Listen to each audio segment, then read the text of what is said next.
The Mac classes key to unlock the success Kalyan Prakamper. नमस्कार दोस्तों, स्वागत है आपके अपने YouTube channel the Mac classes में। पिछली कक्षा में हम लोगों ने पढ़ा था अभिवृद्धि एवं विकास और उनके नियम व सिद्धांत। आज हम लोग अभिवृद्धि एवं विकास के जो विकास के परिवर्तन हैं या प्रभावित करने वाले विकास के प्रभावित करने वाले कारक के बारे में अध्ययन करेंगे। तो दोस्तों आज हम लोग पहले पढ़ते हैं विकास के परिवर्तन। विकास के परिवर्तन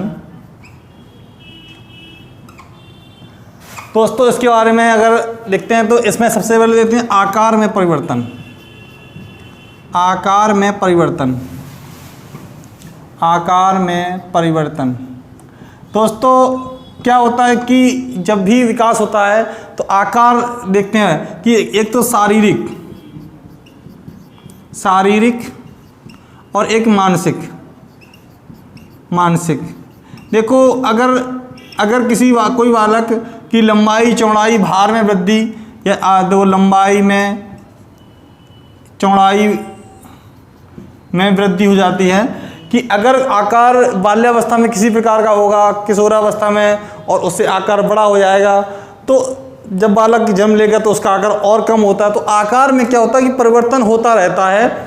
और उस प्रौढ़ावस्था में अगर लंबाई नहीं बढ़ती तो चौड़ाई तो बढ़ती रहती है, कम ज्यादा होती रहती है। तो शारीरिक जो आकार होता है वो परिवर्तन होता रहता है। तो ये विकास में परिवर्तन होता रहता है। मानसिक परिवर्तन में देखते हैं कि बालक की सोच बदलती रहती है। सोच का जो आकार होता है पहले कम सोच सकता है। शैशवावस्था के बालक की सोच आगे थोड़ी छोटी होगी, उसके बाद बालक आकार ज़्यादा होगा, और जैसे ही किशोरावस्था में पहुंचता है अमूर्त चिंतन करने लगता है। तो इसकी जो मानसिक सोच होती है,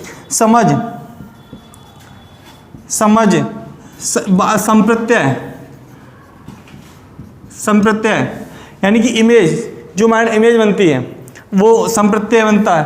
तो ये एक जो मानसिक जो सोच है, समझ है, मानसिक आकार जो है वो बदलता रहता है।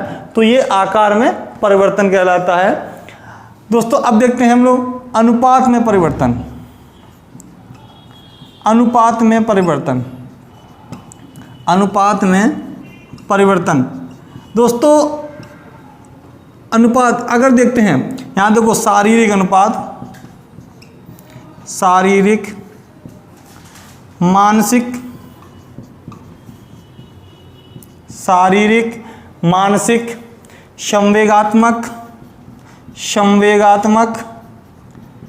संवेगात्मक के बाद सामाजिक,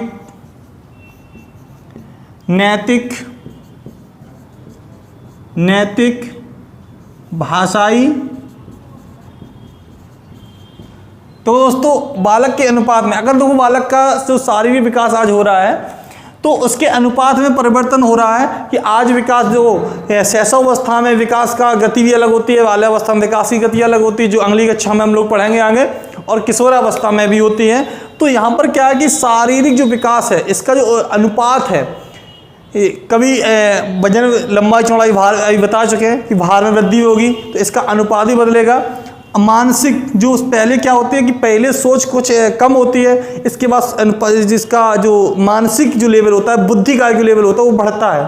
तो ठीक है, तो मानसिक जो सोच होती है तो कभी कभी किसी कम भी हो जाती है, लेकिन इनके अनुपात में परिवर्तन होता रहता है। तो अनुपात में परिवर्तन, शारीरिक अनुपात में परिवर्तन, मानसिक अनुपात में परिवर्तन, संवेगात्मक अनुपात में परिवर्तन। जैसे व्यक्ति वयस्क होता जाता है वैसे ही संवेगात्मक विकास होता जाता है। तो इनके संवेगों में परिवर्तन हो जाता है। जैसे शैशवावस्था में अगली कक्षा में हम लोग देखेंगे कि बालक का जो संवेग होता है वो शैशवावस्था में जाना होता है, वो उन पर कंट्रोल नहीं कर सकता। लेकिन बाल्यावस्था में ऐसा होता है कि संवेगात्मक विकास संवेगों का दमन भी कर लेता है, प्रदर्शन भी कर लेता है।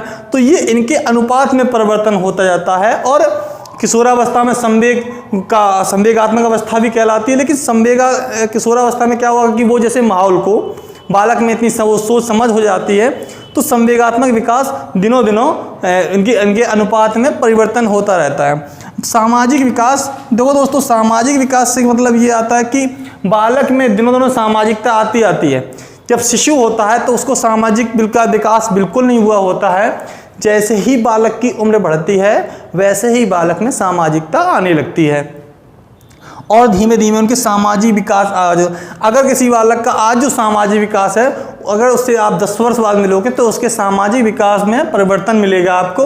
तो यही सामाजिक अनुपात में भी परिवर्तन मिलता है। अब बात करते हैं नैतिक की। नैतिक विकास में तात्पर्य यह है कि बालक जो शैशव अवस्था में होता है, बालक को नैतिकता नहीं होती, बालक में बिल्कुल नैतिकता नहीं होती। जैसे ही आगे उसकी उम्र बढ़ेगी, अपने समाज में रहेगा, उचित अनुचित कार्यों को समझेगा, लोगों का सम्मान करेगा, तो ये बालक में नैतिकता जो विकास में परिवर्तन हो जाता है। तो ये बालक के विकास में परिवर्तन हो सकता है।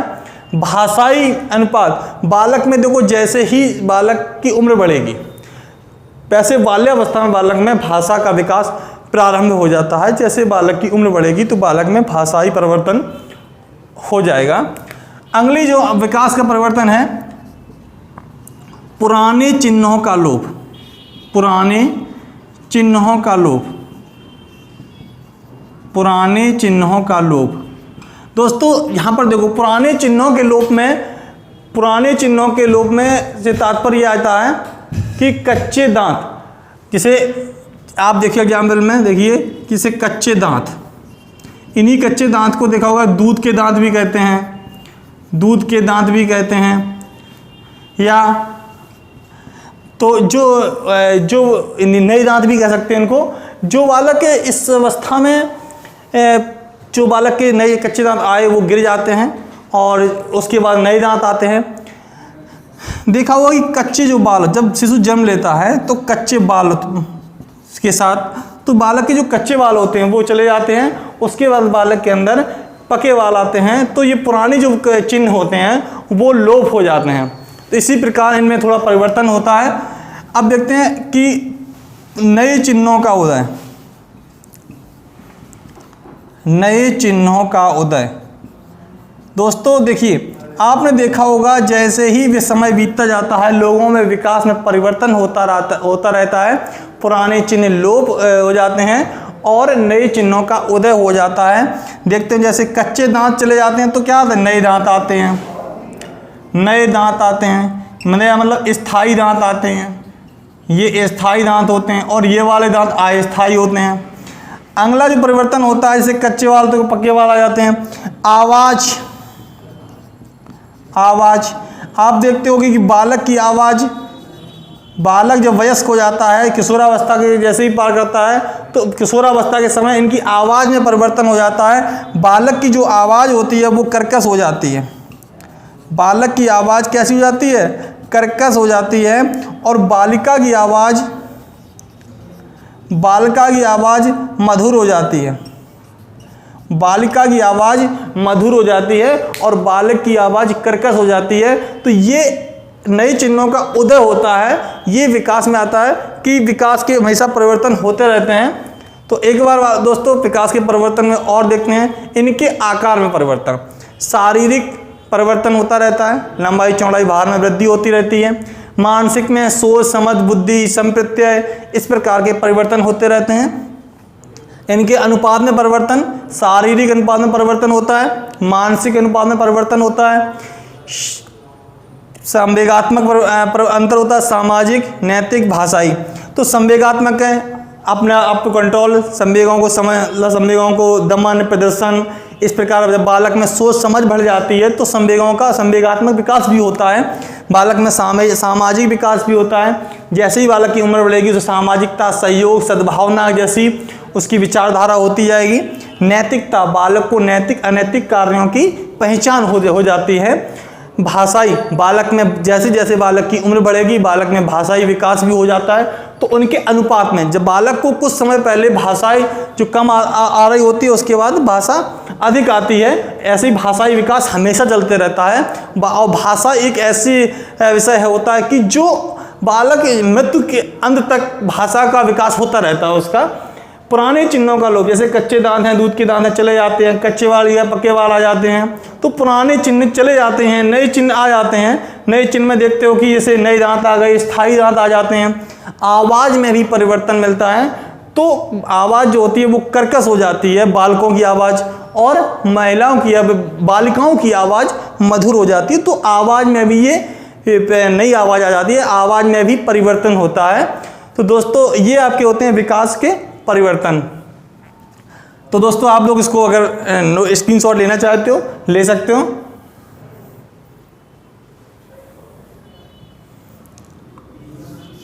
दोस्तों अब इसके बाद हम लोग पढ़ते हैं विकास को प्रभावित करने वाले कारक।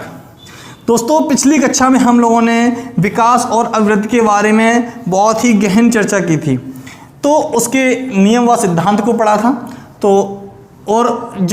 तो अब इसमें इस क्लास में हम लोग पढ़ते हैं विकास को प्रभावित करने वाले कारक। विकास को प्रभावित करने वाले कारक। दोस्तों विकास को जो प्रभावित करने वाले कारक होते हैं, देखो जैसे सबसे पहले होता है कि बालक का पर्यावरण, बालक का जैसा पर्यावरण होगा वैसा ही बालक का विकास होता है। देखिए अब कि अगर आपने देखा होगा कि अगर कोई बालक किसी जनजाति क्षेत्र में रहता है और उस बालक का विकास अलग तरीके से होता है, जो बालक किसी कॉन्वेंट या अच्छे विद्यालय व्यवस्था से या अच्छे शहरी व्यवस्था से रह के आया है, तो दोनों के पर्यावरण अलग होते हैं, इसलिए दोनों का विकास भी अलग अलग तरीके से होता है। तो पर्यावरण बहुत ही प्रभावशाली होता है, तो जैसा पर्यावरण होगा उसी प्रकार से बालक का विकास होगा। तो सबसे ज़्यादा प्रभावित करने वाला कार्य होता है वो पर्यावरण होता है। उसके बाद आती है आनुवांशिकता। देखो विकास में आनुवांशिकता का भी बहुत बड़ा महत्व है। आनुवांशिकता में क्या देखा जाता है कि बालक की जो देखा होगा कि बुद्धिमान माता पिता होते हैं उनके बालक बुद्धिमान होते हैं, और अगर अयोग्य जो माता पिता होते हैं उनके बालक भी मानसिक रूप से सही नहीं होते, अयोग्य भी होते हैं। लेकिन अगर ये जरूरी नहीं है कि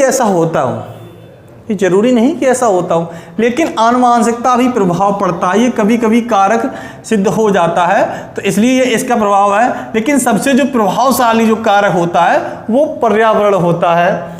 अगला देखते हैं कारक बुद्धि। अगला कारक देखते हैं बुद्धि। बुद्धि में क्या है कि जैसे ही बालक की बुद्धि होगी, जैसे ही बालक का IQ लेवल होगा, वही इसका प्रभावित करने वाला कारक होगा।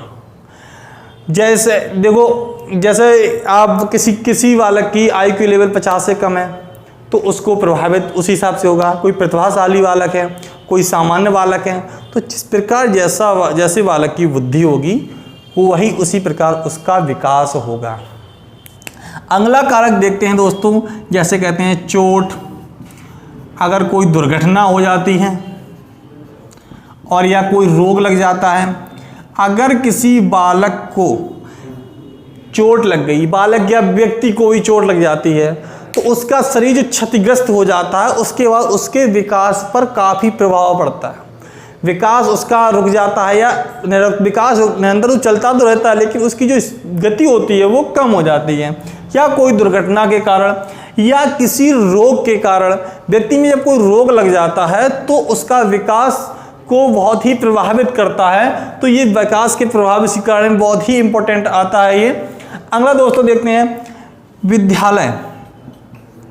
आपने देखा होगा कि अक्सर विद्यालय, जैसा विद्यालय होगा, जैसी विद्यालय व्यवस्था होगी, वहाँ पर उसी प्रकार से बालक का विकास होगा।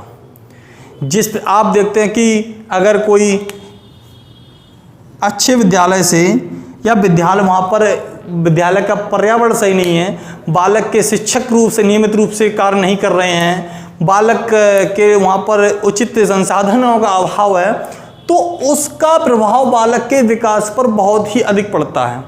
तो विकास विद्यालय का जो प्रभावित करने वाला कारक है वो विद्यालय भी है। शिक्षक, जिस प्रकार शिक्षक बालकों की शिक्षा के लिए मेहनत करेंगे वही इनके लिए प्रभावित करने वाला कारक होगा। दोस्तों, बालकों की जो शिक्षक हैं कि बालक किस प्रकार से मेहनत कर रहे हैं। देखा होगा कि बालक अगर अनियमितता अपना रहा है, बालक बच्चों पर ध्यान नहीं दे रहे हैं, तो बालकों से विकास होना बहुत ही मुश्किल हो जाता है, असंभव सा हो जाता है। और यही बालक अगर शिक्षक बालकों की विशेषताएं पढ़ के, बालकों को मनोवैज्ञानिक तरीके से बालकों के लिए अध्ययन करके और बालकों की रुचि को समझते हुए बालकों पर अगर ध्यान दे रहा है शिक्षक, तो उनके विकास के लिए बहुत ही प्रभावशाली होता है, उनका विकास बहुत अच्छे तरीके से होता है। तो बालकों के लिए शिक्षक जो हैं बहुत ही प्रभावशाली कारक होते हैं। दोस्तों, यहाँ देखते हैं, अगला देखते हैं समाज। समाज में दोस्तों क्या होता है कि जैसा समाज होगा, जैसा परिवेश होगा, जैसा देश होगा, उसी प्रकार से बालक का विकास होगा। बालक देखिए आप, जम्मू कश्मीर का जो होगा समाज अलग होगा, या अपने भारत में ही अलग अलग पूर्व पश्चिम उत्तर दक्षिण में अलग अलग प्रकार के समाज होते हैं। जैसा ही समाज होता है उसी प्रकार से लोगों का समाज विकास होता है। अगर आपने देखा है कि बालक अच्छे लोगों के बीच में, विद्वान लोगों के बीच में बालक बैठता है, तो बालक की जो विकास होता है उसी प्रकार से होता है। और अगर गंदे और बुरे लोगों के बीच में बैठता है, आपराधिक प्रवृत्ति में बालक अगर बैठता है, तो उसका विकास उसी प्रकार से होता है। तो जैसे समाज में रहता है, जैसे उसके पास पड़ोस के रहने वाले लोग होते हैं, जैसा उसका परिवार होता है, तो उसी प्रकार से बालक का विकास होता है। उसी पे समझ सकते हैं कि समूह, बालक का समूह कैसा है, समूह या मित्र। देखिए दोस्तों कि समूह, बालक के समूह में अगर अच्छे लोग हैं, बहुत ही पढ़ने वाले लोग हैं, अच्छे लोग हैं, कोई भी व्यक्ति के समूह में अच्छे लोग हैं, यानी कि आप कह सकते हो कि बालक के चरित्र का पता बालक के समूह से लगाया जाता है। यानी व्यक्ति के चरित्र का पता व्यक्ति के दोस्तों से लगाया जा सकता है कि जैसे दोस्त होते हैं वैसा ही व्यक्ति होता है। तो बालक के जैसे ही मित्र होंगे, जब बालक जैसे लोगों से मित्रता करता होगा वैसे ही बालक का विकास होगा। तो ये अगर उनके गंदे और खराब मित्र अगर बन जाते हैं तो बालक के विकास को बहुत ही प्रभावित करते हैं। अगला हम लोग कारक देखते हैं माता पिता का दृष्टिकोण। देखो दोस्तों, अगर बालक के जीवन का जो डिसीजन लेते हैं वो माता पिता लेते हैं, और माता पिता का जैसा दृष्टिकोण होगा वैसा ही बालक का विकास होता है। क्योंकि अक्सर देखा गया होगा आपने कि जब भी माता पिता बालक को किस विद्यालय में पढ़ाना है, बालक के विषय का चुनाव, या बालक को आज के दौर में आप कई बार देखा होगा कि जो बाल मजदूर भी पाए जाते हैं, वहाँ भी माता पिता का दृष्टिकोण ही होता है। या कोई बहुत अच्छा वर्क कर रहा है बालक, बहुत अच्छी संस्थान में बालक पढ़ रहा है, तो वहाँ पर माता पिता का दृष्टिकोण ही होता है। हालांकि कभी कभी परिवार की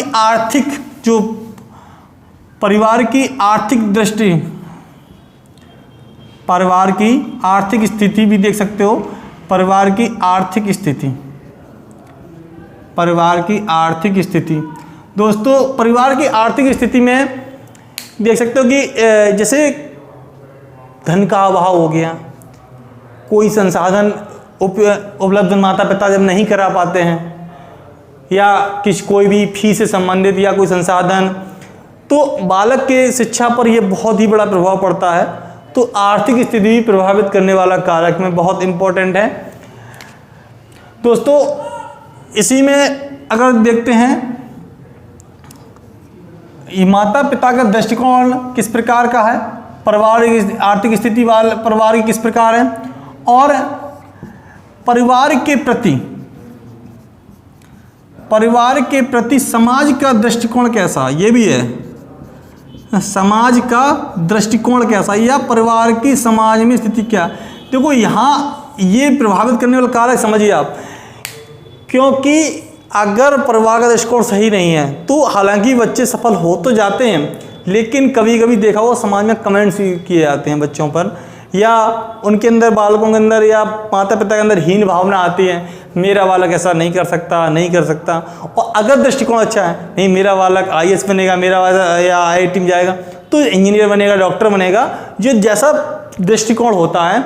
और अगर निम्न स्तर पे कोई अगर परिवार जीवन व्यतीत कर रहा है तो समाज भी उसका सपोर्ट करने, अगर सपोर्ट नहीं कर रहा है तो यहाँ समझ सकते हैं परिवार के प्रति समाज का दृष्टिकोण अगर ठीक है तो ये प्रभावित अच्छा होता है विकास, और दृष्टिकोण अच्छा नहीं है तो यहाँ पर भी विकास को प्रभावित होता है। तो दोस्तों एक बार हम लोग फिर से रिवाइज करते हैं। विकास को प्रभावित करने वाले कारक देखते हैं। पर्यावरण सर्वाधिक जो प्रभावित करता है वो पर्यावरण करता है। जैसा पर्यावरण होगा वैसा ही विकास होगा। तो अनुवांशिकता जैसे माता पिता होंगे वैसा ही बालक का विकास होगा। बुद्धि, बालक में जिस प्रकार की बुद्धि होगी वैसा ही बालक के अंदर विकास होता है। चोट, दुर्घटना, रोग, जैसे अगर कोई चोट लग जाती है या कोई दुर्घटना हो जाती है या कोई रोग लग जाता है तो बालक का विकास प्रभावित होता है। जैसा ही विद्यालय होगा, विद्यालय में जैसे संसाधन होंगे, जैसे ही विद्यालय की रूपरेखा प्रस्तुत करता होगा तो वैसा ही बालक के अंदर विकास होता है। जैसे शिक्षक से मतलब ये होता है कि शिक्षक कितना बालक के प्रति एक्टिव है, शिक्षक किस प्रकार मनोवैज्ञानिक तरीके से बालकों के लिए कार्य कर रहा है। बालकों के लिए बालक के भावी जीवन का निर्माता शिक्षक ही होता है। तो शिक्षक भी बहुत ही महत्वपूर्ण कारक में आता है। समाज, तो समाज से अभी बताया समाज का दृष्टिकोण, या समाज जैसा समाज में रहता हो या जैसे समाज का दृष्टिकोण भी समझ सकते हो। तो जैसा समाज हो उसी प्रकार से बालक का विकास होता है। समूह मित्र, जैसे दोस्त वैसा व्यक्ति। अच्छे व्यक्ति का दोस्त अच्छे ही होते हैं और खराब व्यक्ति के दोस्त खराब ही होते हैं। तो दोस्तों यहाँ समझ सकते हो कि बालक के अगर गंदे मित्र अगर बन गए तो बालक का विकास बहुत बुरी तरीके से होगा, बुरा विकास होगा। सही बालक सही दिशा में नहीं आएगा, अपराधी भी बन सकता है। और यही अगर बालक के दोस्त और मित्र या समूह जो होता है वो अच्छे दोस्त या विद्वान लोगों के बीच में है तो बालक का विकास बहुत अच्छा होता है। तो ये भी बहुत प्रभावित करने वाला कारक है। माता पिता का दृष्टिकोण, माता पिता का दृष्टिकोण क्या है? कभी माता पिता सोचते हैं जो बालक बनना चाहता है हम बालक को वो बनाएंगे, या कुछ माता पिता ये सोचते हैं नहीं हम जो कहेंगे वो बालक वो बनेगा। बालक का नज़रिया क्या है? जैसा माता पिता का दृष्टिकोण होगा बालक का वैसा ही विकास होता है। परिवार की आर्थिक स्थिति, कभी कभी अर्थ के अभाव में बालक का विकास भी रुक जाता है, बालक का विकास बहुत ही प्रभावित हो जाता है। परिवार के प्रति समाज का दृष्टिकोण, जैसा समाज का दृष्टिकोण, अगर समाज से सपोर्ट मिल रहा है तो क्या होता है कि बालक के अंदर एक हीन भावना नहीं आती, कॉन्फिडेंस बालक का होता है वो खराब हो जाता है। अगर समाज में सपोर्ट नहीं करते हैं तो वहाँ पर अक्सर देखा जाता है जब दृष्टिकोण की वजह से बालकों का विकास नहीं हो पाता और बालक का प्रभाव ही विकास प्रभावशाली रहता है, मतलब प्रभावित हो जाता है। तो दोस्तों आज हम लोगों ने विकास को प्रभावित करने वाले कारकों के बारे में अध्ययन किया है और विकास के परिवर्तन का अध्ययन किया है। अगली क्लास में हम लोग शैशवावस्था के बारे में अध्ययन करेंगे। और दोस्तों आप लोग अपने YouTube channel the Mac classes पे जुड़े रहिए और अपने दोस्तों के साथ वीडियो को शेयर करिए, सब्सक्राइब करिए और मिलते हैं अगली क्लास में। धन्यवाद।